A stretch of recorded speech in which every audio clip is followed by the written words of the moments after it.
What's going on, you guys? So today, or this video, we're going to get started on our Silver Z that we previously said we were going to give up on, cut, and scrap. I just can't bring myself to do it. Even though the car reeks like mouse pee and whatnot, I just can't chop it up. I don't know why. It doesn't look horrible. Sorry. Don't mind all of this. We've been cleaning and weed eating back here, trying to reorganize and get a system for all this. If you guys remember from the last video, we ended up throwing in our black interior from the other car that we just purchased, kind of just on autopilot, and completely forgot we're actually converting this car to tan interior. I got the tan interior from that black car, and instead of trying to sell it all, I figured what better way to do this than to actually use it and throw it in this car. That'll free up a bunch of room in the shop and allow us to have more room for activities. So since I left this on a bad note with the wrong interior, let's switch to the right one. And now we've got all of our interior in, at least for the back portion of the car. I'm gonna go grab these little top trim pieces. I didn't want to fill everything out because I've still got to clean some of this tomorrow with soap, water, and a sponge. Like all this is all feces. This is all going to get cleaned out. We're going to get a new fuel pump control unit. We need to repair our wires here. So this may all be stuff we do when it's time to get the car started. We don't really need to be rushed to do that by any means. We can do it really at any point as long as we have access back here. First things first, tomorrow we're going to clean all of this, get it to where we can get our carpet in, get to putting some evap boxes in, and maybe we can try to get our dash in. To do all of this rear interior here, I had to pull the headliner. So now we already have our tan headliner in. All of our seals have been switched out. So now we're at the mercy of tomorrow. See what all we can get done. Needless to say, I kind of went overboard already. It was supposed to just be the rear interior until I realized I had to do the roof. So that was a little more of a commitment than I anticipated. Alrighty guys, it's the next day and got the Z ready, at least as ready as it's gonna ever be. We're gonna get this thing scrubbed down, get it cleaned out, and try to eliminate some of this deathly smell. Tools of attack I got here is just some little outdoor brush and a sponge. I'm gonna grab some shop towels so I can clean up some of the water as we go whenever it gets really gross, so that way we can actually wipe away what we're trying to remove instead of just making a liquid concoction and smearing it all over the place. Before pick, I'll do some before and afters.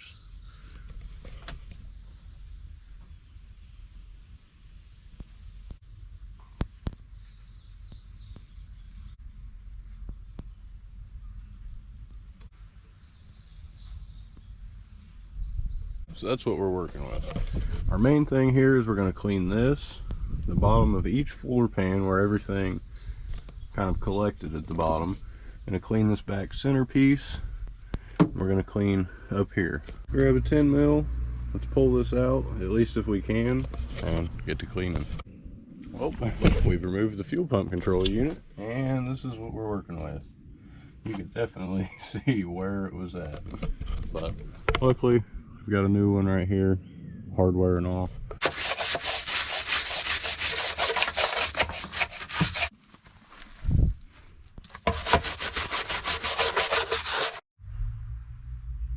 So this is how much this cleaned up where our fuel pump control unit was. I am so stoked with this. Also clean the top up here. You can see over here all the dirty water. This is pretty clean compared to what it was, especially back here. We're gonna go back with the vacuum just to get all the leftovers that we've knocked loose, like this stuff. We're gonna vacuum this out before we clean the floors. We're just gonna finish up. We're gonna go get our rags. We're gonna clean all this up because this was way worse than this, but this is still very disgusting. We got everything brushed down. We're gonna rebrush the top, then we're gonna wipe the top off so that way all the water runs down. And sorry if I don't document too much of this. I got gloves on. This is honestly disgusting. Got little brown speckles all over me from all this poop water flying everywhere, so I can see a shower pretty near in my future. Now the fuel pump area is all cleaned up and finished.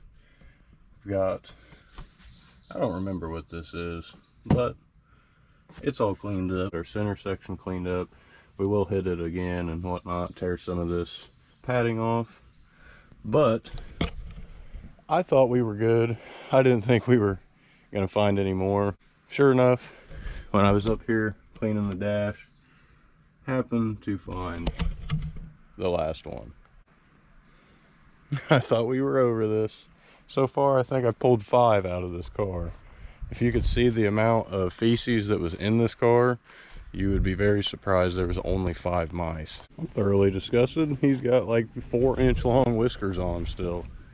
Pulled him out and his tail stuck. I tried pulling him by his tail and his tail about came off. No, you don't need the mouse. Yes, the car still kind of stinks. I just had to give it a little sniff test. I think a lot of that has to do with like the windows and whatnot. So here's our buckets of all of our nasty grime. This was the first bucket we used for all of the heavy stuff, and we went back to make sure we had a clean bucket to be able to clean the floors.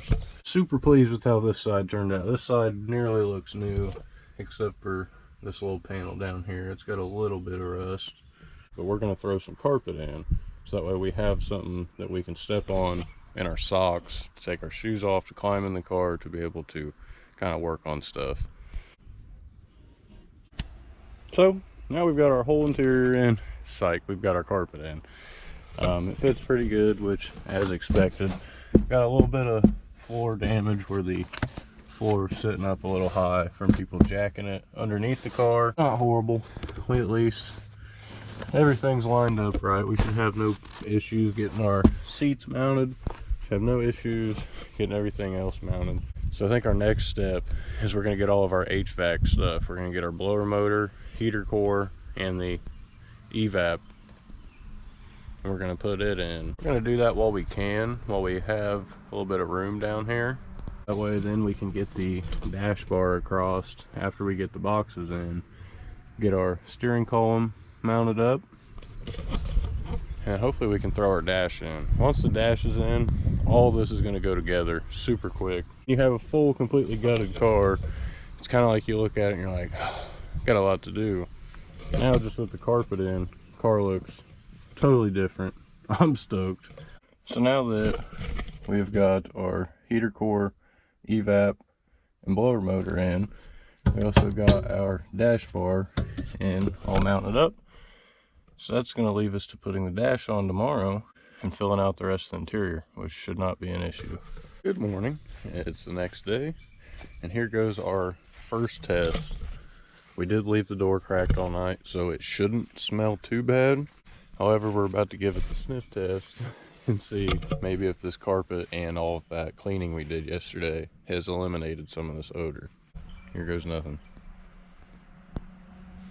You can still smell it, however, it is very minuscule to what it used to be. And that's awesome. After the chit chat, let's get to work and get our interior finished so we can get on to the steering portion of this and get the car pulled around where we can actually steer the thing. If there's any way I could describe the condition of this car, would be right there. And as you can see, we've got another mouse down there. That is totally filled with crap. It's all caked together. So now that we've got all of our heater defrost vents installed, we're going to pull the hood off. The hood's off. What we're going to do is we're going to pull this plate off. We're going to remove these 2 bolts. I'm not sure why they're in there. We're going to remove this plate.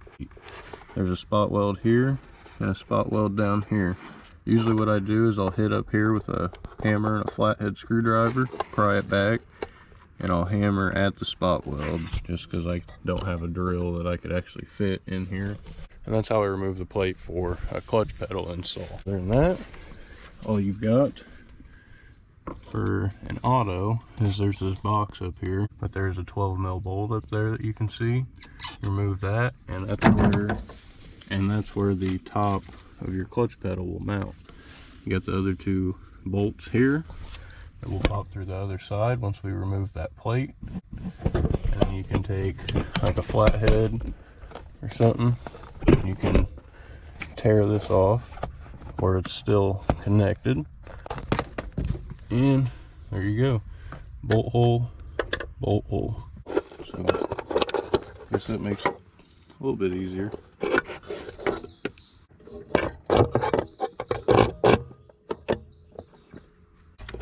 Even though it doesn't need it, we already installed our top bolt. So we'll just throw these on until we grab a master cylinder that will be good for the car. I decided before we do the dash, let's throw this panel on and try to like kind of finish this side out.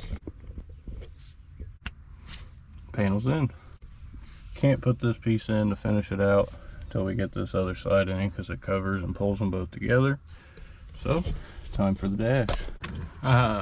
Just kidding. Turns out I forgot something. I'm gonna have to switch the VIN tags on the dash so that way it matches up with the car. So we're gonna do that. Hopefully we got rivets we can find or use.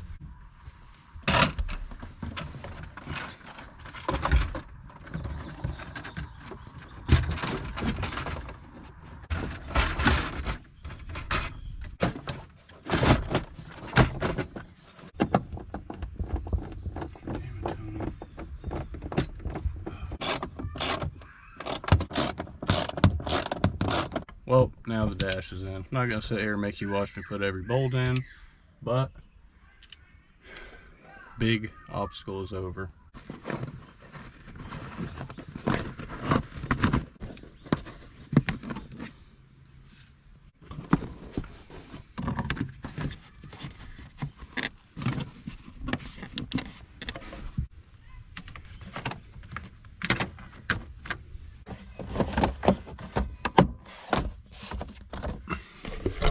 Yeah, it's cracked, but it'll work.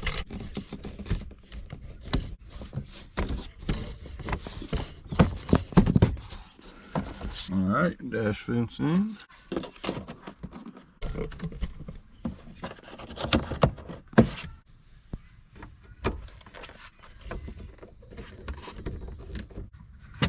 There we go.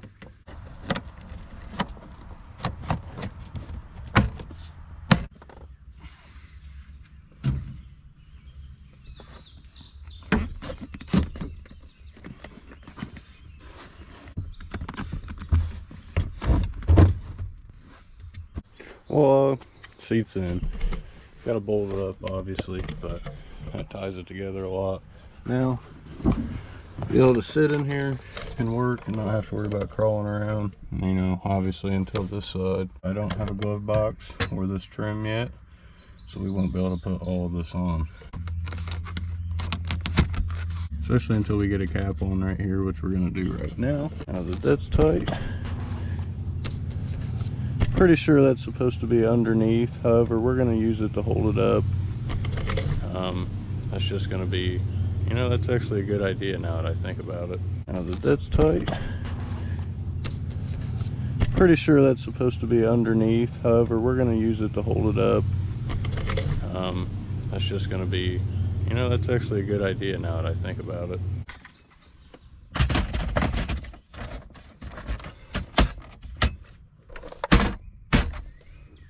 Well, that really pulls it together. Grab this our console. Easy as sliding it on. This crazy wire will run to this side, I believe. This will be for all of our shifter surround pieces. If you didn't know, there's 3 screws underneath this little carpet here, other than these front 2.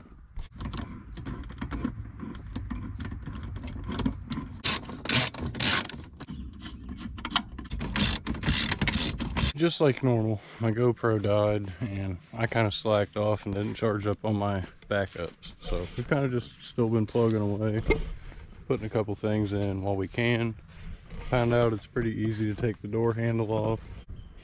We found there's just one clip right here, and then there's one clip holding this on right here. Just got our cluster in. Now we're about to find a cluster surround for 1990 since we have this plug up here.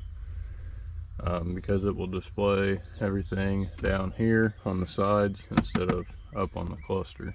And it'll just clip into place. There's 2 clips here on the bottom. You'll take your 2 10-foot bolts. Starting to look like a car again. I get our right side pod on now because I think we found some appropriate sized bolts. We took them out of some hose clamps, so fingers crossed.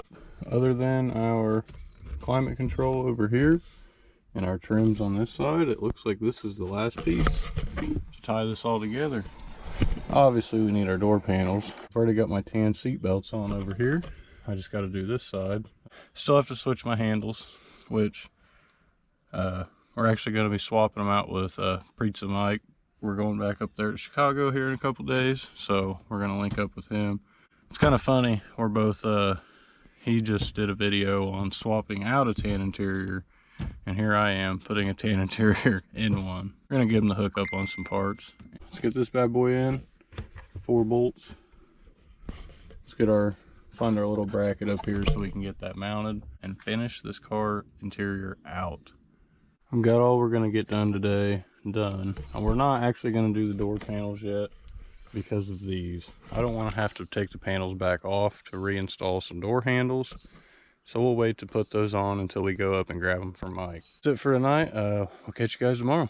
So the first thing we're going to tackle today is fixing this orange wire right here. It's the actual feed and trigger wire for the fuel pump control unit that is controlled by a relay that's right up in here. This is where the hot spot for all the mouse was. As you can see, the wiring harness is pretty gross. What we're going to do is we're going to cut back some of the harness, see how much of this is damaged, and see if we can just cut, and we'll splice a new section of wire in. I do actually have factory wiring. I've got these shrink wrap butt connectors as well as some normal ones. These, you just apply heat to them, shrink the outsides, make the watertight seal, and then you shrink the solder inside and bond the 2 wires together. Just grabbed our replacement wire. Those 2 little snippets there are about all we cut off. I cut that one chunk off, seen too much corrosion on the end of that, so we snipped it. Cut it back about 3-4 inches in the wiring harness. Now we're going to install a new jumper, and we'll cut it to length after we plug this in, and we'll roughly measure out what we need. That way we have as clean of a factory replacement as possible. We've got both the shrink wrap water seals done and shrunk. Gonna let our little crappy lighter cool off. We're gonna go back and we're gonna roast that solder and get them to connect. We're just gonna let these connectors cool down. I'll grab a little more electrical tape so we can wrap this back together. However,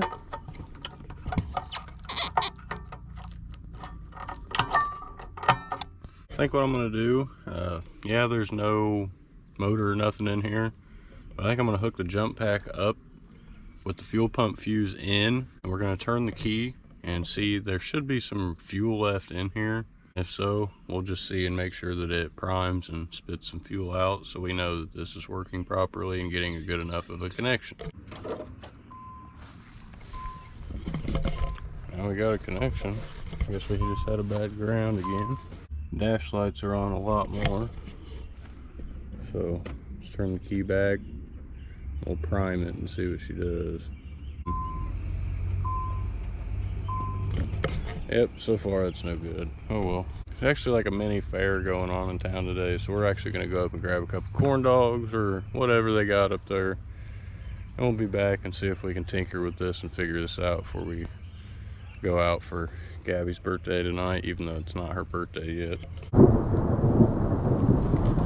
Well, our plan was to get the steering rack in to get this car steerable, movable, so we can move it around the yard. However, if you can tell, we've got less than favorable weather. Well, to me, my favorite weather today. We're not going to be able to work outside in it because we're going to be getting soaked. All that's left in here, door panels, seats, whatever. Got this rear interior, and we're waiting on our interior over here, which we got to go switch our door handles with Mike first. This is going to be the end of the video, guys. It's supposed to rain all day. I can't say in the foreseeable future when I can get back out here. Probably be tomorrow. So it's probably just be an editing day. So Sorry for the kind of boring video. Interior stuff isn't exciting or fun by any means, but anyways, now we have this over with. We can move on to the next part, which is the drivetrain. So we'll pull it and drop it. I don't know about you guys, but I'm pretty excited, and I'm glad that we have at least been progressing this much. So with that being said, this is going to be the end of the video. Don't forget to drop a like, comment, subscribe down below, and stay tuned for our next one. Peace.